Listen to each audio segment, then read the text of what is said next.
다 같이 사도신경으로 우리의 신앙을 살아계신 하나님께 고백하겠습니다.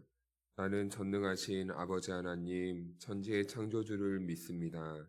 나는 그의 유일하신 아들, 우리 주 예수 그리스도를 믿습니다. 그는 성령으로 잉태되어 동정녀 마리아에게서 나시고 본디오 빌라도에게 고난을 받아 십자가에 못 박혀 죽으시고 장사된 지 사흘 만에 죽은 자 가운데서 다시 살아나셨으며 하늘에 오르시어 전능하신 아버지 하나님 우편에 앉아 계시다가 거기로부터 살아있는 자와 죽은 자를 심판하러 오십니다. 나는 성령을 믿으며 거룩한 공교회와 성도의 교제와 죄를 용서받는 것과 몸의 부활과 영생을 믿습니다. 아멘. 찬송가 353장입니다.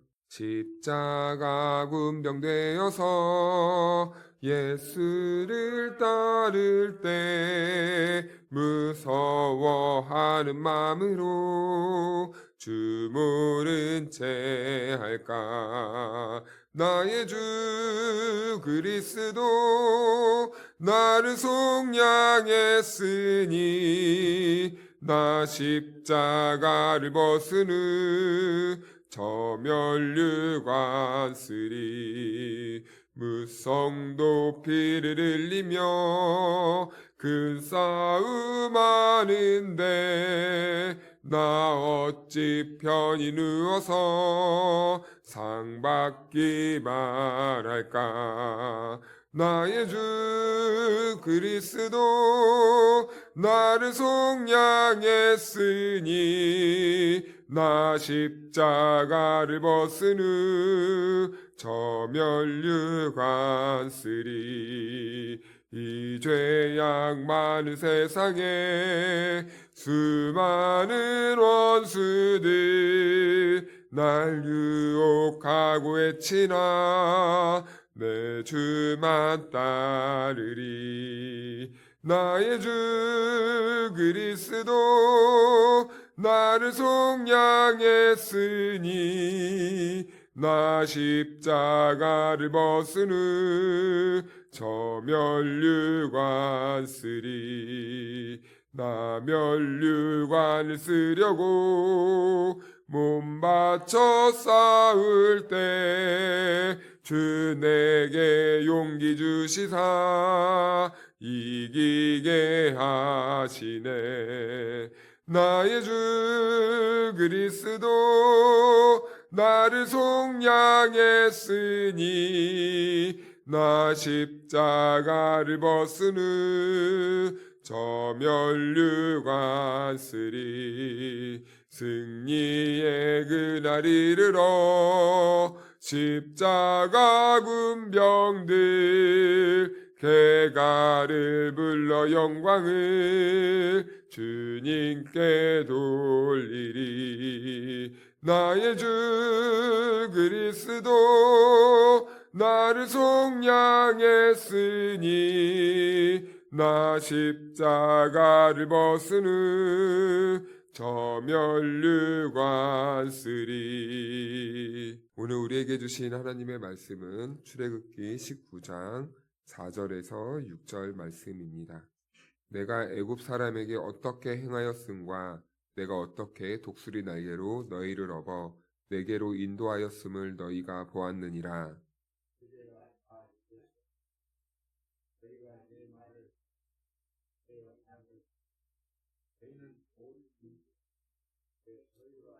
다 같이 너희가 내게 대하여 제사장 나라가 되며 거룩한 백성이 되리라. 너는 이 말을 이스라엘 자손에게 전할지니라. 아멘. 할렐루야. 네, 하나님의 은혜와 평강이 오늘 예배하는 우리 모두에게 함께하기를 축복합니다. 어제에 이어서 오늘은 4절 말씀부터 보겠는데 4절 말씀에는 하나님께서 이스라엘 백성들을 그 험악한 애굽의 땅에서 어떻게 건져냈는지를 이렇게 잘 표현해주고 있는 말씀입니다. 이스라엘 사람들은요, 하나님이 행하신 구원의 사역 속에서 행한 게 아무것도 없었다라는 것을 이 말씀을 통해 우리는 알 수 있어요. 하나님께서 어떻게 하시는지 그들은 보고 여기까지 따라왔던 것입니다. 그래서 하나님이 그들을 어떻게 구원하셨는지 보니까 독수리 날개로 너희를 업어 내게로 인도하였음을 너희가 보았느니라. 이렇게 말씀하고 있습니다. 그래서 하나님께서 독수리 날개로 그들을 업어서 이스라엘을 애굽에서 건져내고 지금 여기까지 인도하셨을 때는 이 이스라엘 백성들이 하나님께 대하여 아무것도 한 것이 없다라는 것을 알 수 있습니다. 단순히 하나님께서 그들을 업어서 여기까지 오셨어요. 그들이 구원받기 위해 여기까지 오는데 그들이 행한 것은, 작용한 것은 아무것도 없었다라는 겁니다. 그래서 이 말씀에서는 어떻게 매듭을 짓고 있냐면 너희가 보았다 라고 이렇게 합니다. 너희가 행했다, 힘써 행했다가 아니라 너희가 보았다 라고 이렇게 말씀하는 것이죠. 그래서요, 우리의 신앙의 길이라는 것은 우리가 막 여기서 뭐 아우성 치면서 많은 것을 행하고 우리가 힘써 행하고 뭐 우리가 큰 정성을 다해서 우리가 신앙생활을 하는 것처럼 느껴지지만 사실은 우리의 모든 신앙생활의 여정은 하나님이 하시는 일을 보는 것이다 라는 것입니다.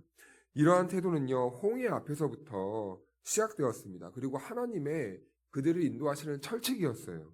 홍해 앞에서도 하나님께서는 두려워 떨고 있는 이스라엘 백성들에게 무엇이라고 말씀하셨습니까? 너희는 오늘 가만히 서서 여호와께서 너희에게 어떻게 행하는지를 보라 라는 것입니다. 보라, 보는 것입니다. 신앙생활은 하나님이 우리의 삶에 어떻게 작용하시고 역사하시는지를 보는 것이, 그 싸움을 하는 것이 신앙생활이라는 것입니다. 오늘 이 말씀이 우리가 말씀을 듣다가 그리고 기도를 하다가 하나님의 구원과 약속을 보는 은혜가 저와 여러분들에게 있기를 주님의 이름으로 축원합니다. 사랑하는 여러분, 우리가 하나님이 행하시는 그 위대한 손길을 보는 눈이 열리는 것이 얼마나 복인 줄로 믿습니다. 오늘 그 눈이 저와 여러분들에게 떠져야 되는 것이겠죠. 하나님께서는 우리 모두에게 하나님이 하시는 일을요, 보여주길 원하시는 분이에요. 보기를 원하시는 분입니다. 그래서 우리에게 보라 라고 말씀하시는 겁니다. 너희가 보리라 라고 말씀하시는 겁니다. 하나님이 하시는 일을 우리가 보고 하나님이 하시는 그 위대하고 정말 그 위험스러운 그 경이로운 사건들을 우리가 믿음의 눈을 들어 보고 하나님은 믿음으로 우리가 하나님을 존중하고 인정하고 경외하는 태도로 따라오기를 원하시는 거예요. 그런데요, 참 안타깝죠. 어떤 사람들은 똑같이 신앙생활하면서요, 하나님이 하신 일을 보지 못하고 이 세상이 하는 방식 그대로 경쟁하고 열심히 노력하고 붙잡으려고 하는 그런 태도로 하나님이 하시는 일을 우리가 하나님이 그 믿음 생활을 하지만, 그런데 어떤 사람은요, 하나님이 하시는 것을 누리고 바라보면서 은혜 안에서 하나님의 등에 업혀서 가는 사람들이 있다는 것이죠. 그래서 또 어떤 사람들은 하나님이 하시는 그 은혜의 사건을 이 돌멩이로 여기는 사람들이 있습니다. 마태복음 13장을 보면은 밭에서 보화를 발견한 농부가 나옵니다. 그런데 우리는 그 이스라엘 문화에 이 농사 짓는 그 문화를 알아야 되겠는데, 이 주인이 밭을 내어주고 농사를 짓게 할 때 한 사람만 그 밭으로 부르는 것이 아닙니다. 많은 사람들이 밭으로 동원돼서 그 밭을 가꾸게 합니다. 그러니까 13장에 나오는 이 보화를 발견한 이 사람도 많은 사람 중에 한 명이었다라는 것을 우리는 기억해야 된다는 것이죠. 그 사람도 많은 농부들과 함께 그 밭에서 아침부터 오후까지 똑같이 주인이 제공하는 밥을 먹으면서 밭을 갈았다는 것입니다. 그런데요, 그 한 사람은요, 그 수십 명이 되는 사람들 가운데 보화를 발견했다라는 것에 우리는 중점을 두어야 된다는 것이죠. 그래서요, 우리의 기도 제목은요, 다른 것보다 하나님, 내가 하나님이 하시는 일을 볼 수 있는 눈을 뜨게 해주옵소서라는 이 기도 제목이 우선 되어야 됩니다. 왜냐하면 우리는 불안한 인생을 살아가고 있고 참 이렇게 항상 이 세상이라는 공간을 살아가고 있는데, 우리는 이 세상을 바라보면은 우리 안에 있는 근심과 염려 때문에 늘 불안할 수밖에 없어요. 그런데요, 이 불안하고 이 어려운 세상 가운데 우리가 부모와 함께 있으면은 마음이 편해지고 그리고 마음이 따뜻해지고 이 풍랑 가운데서도 우리가 참 마음을 이렇게 다시 다잡을 수 있듯이 우리가 이 험악한 세상을 살아갈 때 하나님이 나와 함께 하시고 하나님이 이 세상을 통치하시고 그리고 하나님이 지금도 나를 구원하기 위해 이끌어 가신다라는 이 구원의 손길을 우리가 바라볼 수 있다면 우리는 비록 보이는 세상은 늘 불안하지만 우리는 안심하며 살아갈 수 있는 것이죠. 그래서 우리의 기도 제목은 보는 눈을 구하는 것입니다. 이 눈은 우리가 만들 수 없기 때문에 우리는 구하는 것이에요. 그래서 이것을 이 마카리오스, 이 복이라고 합니다. 내가 만들어낼 수 없는데 하나님의 은혜로 우리에게 주시는 것을 우리는 복이라고 하는 것이죠. 그래서요, 우리가 구원을 이루어갈 수 없기 때문에 우리가 조금도 구원을 이룰 수 있는 힘과 능력과 동기가 없기 때문에 우리는 구원을 하나님의 은혜, 복이라고 말합니다. 은사도 마찬가지입니다. 내가 얻을 수 있는 그 은사가 아니기 때문에 하나님이 주셔야 하는 것이기 때문에 이 은사 또한 복이라고 말합니다. 나에게 근거가 하나도 없는 것, 나에게 근거가 없는 것, 그것을 우리는 복이라고 말하는 것이죠. 우리는 그것을 볼 수 있는 눈이 열려야 된다는 것입니다. 사랑하는 여러분, 오늘 이 자리에 나온 저와 여러분들은 주님이 주시는 은혜로 말미암아 복을 누리며 살아갈 수 있기를 축복합니다. 그래서 4절 말씀에는 세계가 다 내게 속하였다. 이렇게 말씀하십니다. 이것은요, 온 세상이 하나님의 영역 아래에 있다라는 겁니다. 온 세상이 하나님의 주권을 벗어날 수 없다는 것입니다. 온 세상이 하나님이 계획하시고 통치하시는 대로 흘러가고 있다는 것입니다. 그렇다면 왜 이런 표현을 굳이 성경에 표현하고 있냐? 성경은요, 단순히 하나님을 위한 책이 아니기 때문입니다. 이 성경은요, 하나님이 어떠한 분이신지를 알기 위해서 우리들에게 주신 하나님의 말씀이라는 것이죠. 하나님은 단순히 하나님을 위해 기록한 것이 아니라 그 책을 봐야 하는 우리를 위해서 하나님께서 친히 하나님의 손길로 우리들에게 성경을 기록하여 주셔서 우리들에게 주셨다라는 것입니다. 그래서 이 성경을 보는 우리들은요, 이 책을 통해서 하나님이 어떤 분이신지를 깨달아 알 수 있는 거예요. 왜요? 우리를 위해서 하나님께서 성경을 기록해 주셨기 때문이죠. 자, 그렇다면 하나님께서 우리를 위해 주신 이 성경을 현재 보고 있는 사람들은 누구인가? 라고 했을 때 바로 애굽에서 이제 막 출애굽한 이스라엘 백성입니다. 그들은요, 이스라엘 백성들은 애굽에서 종로로 타던 사람이에요. 노예예요. 그 우상에 익숙해진 사람들입니다. 애굽의 문화에 익숙해진 사람들입니다. 그래서요, 하나님께서는 그런 상태에 있던 이스라엘 백성들을 하나씩 지금 하나님의 누구신지, 하나님이 어떠한 일을 행하시는지 보여주고 알려주고 새기기 위해서 말씀해주고 있는 것이죠. 그래서 하나님께서는 이스라엘 백성들에게 이 세상의 모든 주권과 섭리는 하나님 여호와인 나에게 있다. 그러니까 너희들은 나를 따르고 믿어야 한다. 이 모든 통치는 내가 하기 때문에 너희들은 나만 의지해야 된다. 라는 것을 말씀해주고 있는 것입니다. 그리고 너희가 내 말을 잘 듣고 내 언약을 지키면 모든 민족 중에서 내 소유가 되겠고, 이렇게 말씀하십니다. 우리는 이 번역된 성경을 보고 있기 때문에 사뭇 오해가 되는 표현입니다.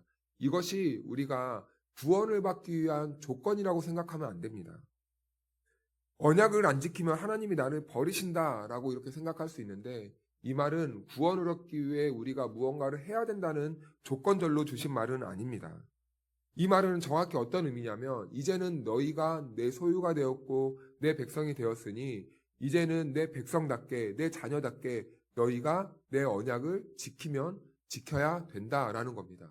조건이 있어서 구원받은 게 아니라 구원을 받은 백성들에게 하나님이 주신 말씀이라는 것입니다. 그런데 이 말씀을 주신 이유는 단 하나입니다.